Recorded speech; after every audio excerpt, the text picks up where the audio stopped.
So I've seen this cricket for a while and I decided to finally buy one. This one's pretty neat. So it's completely unique to any of the knives I've got. So it opens up like this, and now it's sort of a karambit.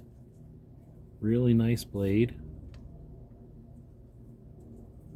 The Provoke from Caswell Knives. And then it's got a nice clip on the back here that you can access by pushing in here, and now the clip will come up.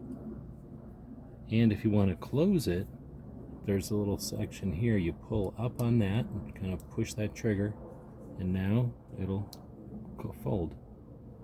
And when it's folded, well, it's folded.